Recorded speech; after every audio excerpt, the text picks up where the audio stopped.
तो जब हम इन सब चीजों के ऊपर चर्चा करते हैं कि कैसे हम एक बेहतर करियर बना सकें, किस प्रकार एक बेहतर लाइफ बना सकें, तो इससे संबंधित कुछ बहुत जरूरी बातें हैं जिनके ऊपर हम सबको चर्चा करना जरूरी है। हम सबका उद्देश्य है एक बेहतर इंसान बनना, इसमें कोई दो राय नहीं है। हम सब चाहते हैं जीवन में सफल होना, कौन नहीं चाहता।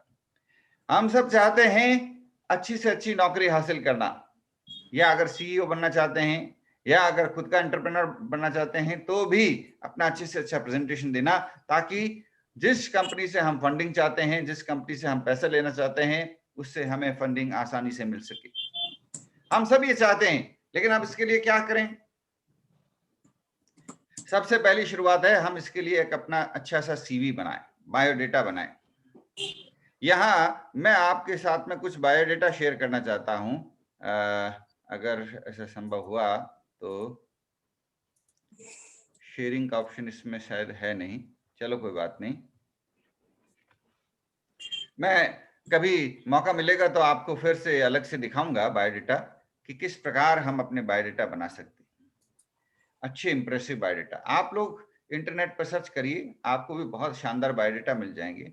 अब जब उस बायोडेटा को आप देखते हैं, मान लीजिए एक बायोडेटा को आप देख रहे हैं, अब उस बायोडेटा में एक एम्प्लॉयर की नजर से आप सोचिए। मान लीजिए आपको नौकरी देनी है, आप उस बायोडेटा में क्या ढूंढ रहे हैं? जो एम्प्लॉयर है वो उस बायोडेटा में ये देखता है कि मुझे जिस चीज की जरूरत है वो उसने ऊपर ही ऊपर हाईलाइट कर रखी है, नहीं कर रखी। एम्प्लॉयर्स बहुत बिजी होते हैं, काम बहुत ज्यादा है, उनको एक दिन में 100 लोगों के इंटरव्यूज लेने हैं। आपका बायोडेटा सिर्फ एक पेज का है या आधे पेज का है, लेकिन उस आधे पेज के बायोडेटा में, एक पेज के बायोडेटा में इतना इंप्रेसिव ढंग से आपने सब लिख रखा है, संक्षेप में पॉइंट। और जो उनकी जरूरत है, जो एम्प्लॉयर ढूंढ रहा है, वो ऊपर ही ऊपर आपने हाईलाइट कर रखा है। तो क्या होगा? आपको सिलेक्शन हो इसकी चांसेस बढ़ जाएंगे, आपको बेहतर रिस्पांस मिलेगा। क्यों मिलेगा? मान लीजिए मैं एक एम्प्लॉयर हूं, अब मैं एम्प्लॉयर के रूप में मुझे जरूरत है एक ऐसे एक्सपर्ट की जो मर्जर एक्विजिशन में एक्सपर्ट है। तो मैं बायोडेटा देख रहा हूं, एक बायोडेटा आया, उसमें 2 पेज 3 पेज का बायोडेटा है। अब समझ में नहीं आ रहा, इसने पूरी पूरी की पूरी अपनी रामायण लिख दी, मुझे जिस चीज की जरूरत है वो नहीं मिल रहा। लेकिन एक बायोडेटा आया, आधे पेज का बायोडेटा है, ऊपर ही ऊपर हाईलाइट करके लिखा हुआ है, an expert on mergers and acquisition, having worked under so and so chartered accountant, having worked with so and so experts, having worked on so and so projects. ये projects हैं जिस पे मर्जर एक्विजिशन पे काम किया, ये recommendation है, इन लोगों ने रिकमेंड किया।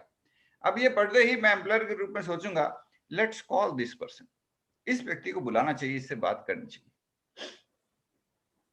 तो आपका बायोडेटा अपना उद्देश्य हासिल करने में मदद कर रहा है या नहीं कर रहा? आपका बायोडेटा आपको आपका लक्ष्य हासिल करने में मदद कर रहा है, नहीं कर रहा? इसके बाद क्या होता है? इसके बाद 2 चीजें होती है, एक होता है ग्रुप डिस्कशन, एक होता है इंटरव्यू। इंटरव्यू यानी फेस टू फेस अंडरस्टैंडिंग, आप और वो व्यक्ति आपस में एक दूसरे को जाने समझें। तो इंटरव्यू में क्या जरूरत है? इंटरव्यू में जिस चीज की जरूरत है उसके लिए तैयार करिए।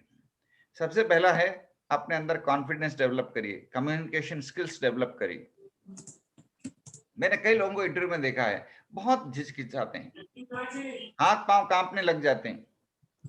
तो फिर आप ऐसी स्थिति में इंटरव्यू कैसे देंगे?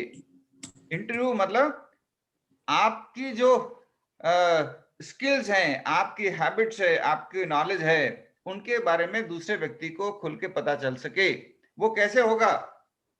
उसके लिए आपको अपने आप को रिवाइज करना पड़ेगा, इंटरव्यू स्किल्स में एक्सपर्टीज करनी पड़ेगी। कुछ मॉक इंटरव्यू दीजिए, कुछ मॉक इंटरव्यू दे करके अपने इंटरव्यू स्किल्स को शार्पन करिए।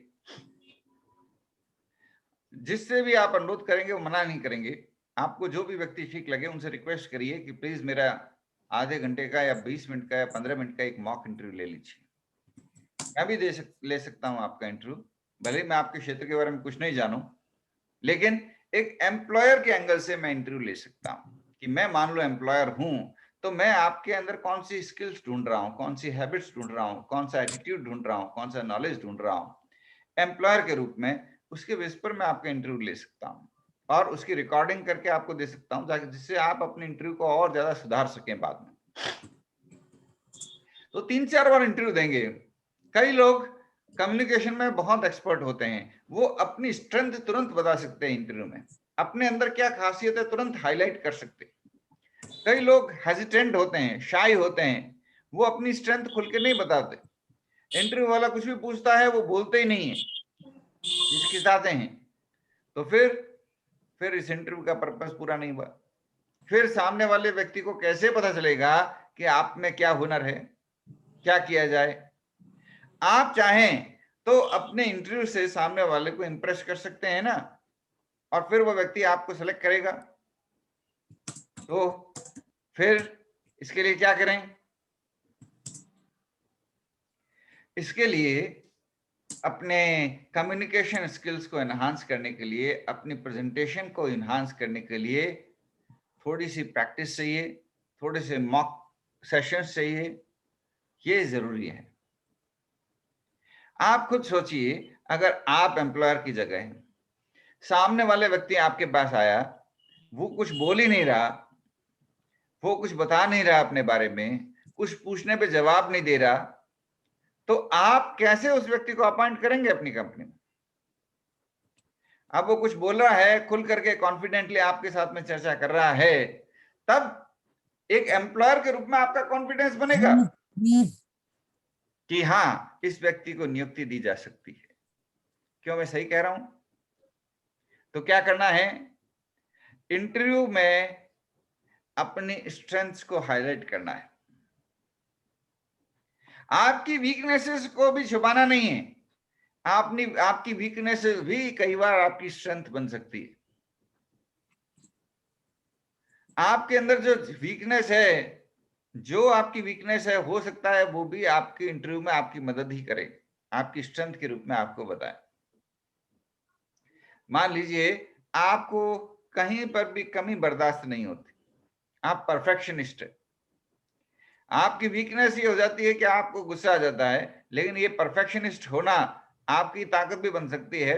आप इंटरव्यू में कह सकते हैं कि मेरा नेचर है, मैं परफेक्शनिस्ट हूं, और इसको मैं अपने सारे साथियों को बता देता हूं, और इस कारण अगर मैं आपकी कंपनी में रहूंगा, मेरी टीम में कोई व्यक्ति गलती नहीं करेगा, क्योंकि सभी को पता होगा कि मैं परफेक्शनिस्ट हूं।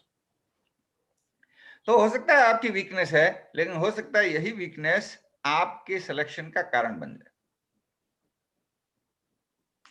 आप अपनी स्ट्रेंथ को किस प्रकार से प्रेजेंट करते हैं अपने बायोडेटा में, अपनी प्रोफाइल में, अपनी सोशल मीडिया प्रोफाइल में और अपने इंटरव्यू में, ये बहुत इंपॉर्टेंट है।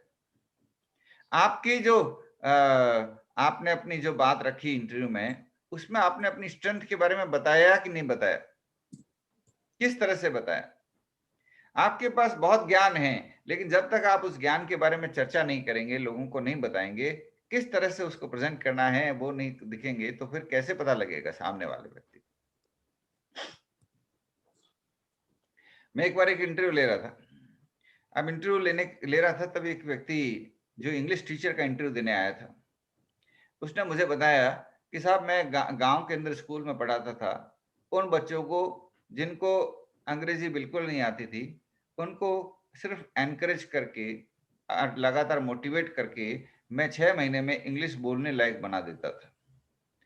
अब उसने अपनी जो ये बातें बताई, वो बड़ी इंप्रेसिव लगी, और मेरी इच्छा हुई उस व्यक्ति को रिकमेंड किया जाए, क्योंकि इंग्लिश टीचर के रूप में उसने इनोवेशन से अपना काम किया, बड़ा शानदार अपना काम किया। तो ये आपकी एबिलिटी होनी चाहिए। आपके जो अच्छे एक्सपीरियंसेस रहे, वर्क एक्सपीरियंसेस रहे, उनको आप लोगों को इंटरव्यू में शेयर करें, बताएं।